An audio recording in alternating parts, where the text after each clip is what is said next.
ఎందుకో క్లిక్ అవడం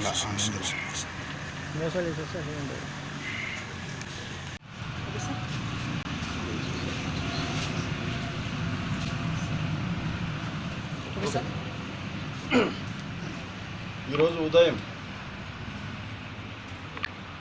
Kurnool enforcement team Subbareddy CI ఆధ్వర్యంలో ఇక్కడ నంద్యాల సర్కిల్ లిమిట్స్లోని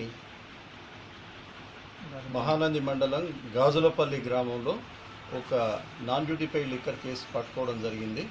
అయితే దీనికి ప్రధాన సూత్రధారి కుక్క నటరాజ్ అని, ఇంతకుముందు అతను గాజులపల్లిలోనే లైసెన్సీగా గతంలో షాప్ నిర్వహించాడు.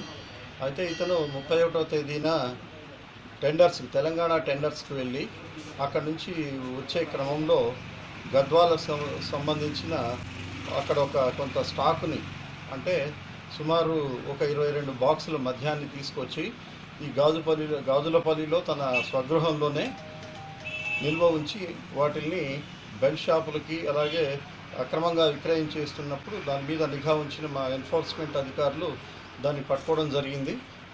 ఈ అన్ని తెలంగాణ సంబంధించిన బాక్సులు ఎక్కువగా ఉన్నాయి. 2 బాక్సులేమో గతంలో తన షాప్కి సంబంధించిన 2 బాక్సులు, అంటే ఏపీకి సంబంధించిన బాక్సులు 2, 20 బాక్సులేమో తెలంగాణకు సంబంధించిన లిక్కర్కి సంబంధించినవి. అయితే దీంట్లో IB whisky 460 bottles, MC whisky 90 bottles, అలాగే ఒరిజినల్ చాయిస్ విస్కీ 144 బాటిల్స్, అలాగే డౌన్ టౌన్ విస్కీ 20 బాటిల్స్, అలాగే గుడ్ డే ప్రిస్టేజ్ విస్కీ సంబంధించిన 144 బాటిల్స్, ఇవన్నీ తెలంగాణకి సంబంధించినవి. అలాగే మెక్డౌన్ నెంబర్ 1 ప్రీమియం విస్కీకి సంబంధించిన 88 బాటిల్స్, అలాగే రెడ్ పోర్ట్ వైన్ 26 బాటిల్స్. ఈ 2 మాత్రం ఆంధ్రాకి సంబంధించినవి, తన షాపుకి సంబంధించినవి అన్నమాట. సో ఈ రకంగా అక్రమంగా విక్రయిస్తూ మా ఎన్ఫోర్స్మెంట్ టీమ్స్కి ఇతను పట్టుబడడం జరిగింది. అలాగే గతంలో లైసెన్సీలుగా ఉండి ఎవరైతే ఈ మధ్య వ్యాపారం మానేవేశారో వాళ్ళందరి మీద ఎన్ఫోర్స్మెంట్ తరఫున నిఘా విభాగం వాళ్ళు గట్టిగా వాళ్ళ ఇంటెలిజెన్స్ పెట్టడం జరిగింది. ఎవరైనా ఇటువంటి చర్యలకు పాల్పడినట్లయితే వాళ్ళ మీద కఠిన చర్యలు తీసుకోవడం జరుగుతుంది. అలాగే కర్ణాటక రాష్ట్రానికి సంబంధించిన రవాణాకి సంబంధించి, అలాగే తెలంగాణకి సంబంధించిన నాన్ డ్యూటీపైడ్ లిక్కర్, వీటన్నిటి మీద మేము ఇంటెలిజెన్స్ పెట్టడం జరిగింది. బార్డర్లో మొబైల్ పార్టీలు, అలాగే బార్డర్ స్టేషన్స్ అన్నిటిని అలర్ట్ చేసి తెలంగాణ కర్ణాటకకు సంబంధించిన మద్యాన్ని గట్టిగా అడ్డుకోవడం జరుగుతుంది.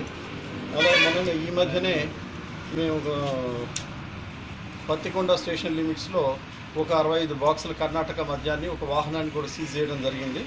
అయితే ఇప్పుడు పట్టుకున్న స్టాక్ విలువ సుమారు 1,27,000 రూపాయలు ఉంటుందని, ఇది మార్కెట్ రేట్ కాకుండా ఓన్లీ ఎంఆర్పి రేట్ ప్రకారం వేయడం జరిగింది. అయితే ఇది బహిరంగ మార్కెట్లో అతను 2 లక్షల వరకు అమ్ముతున్నట్టు విచారణలో తేలింది.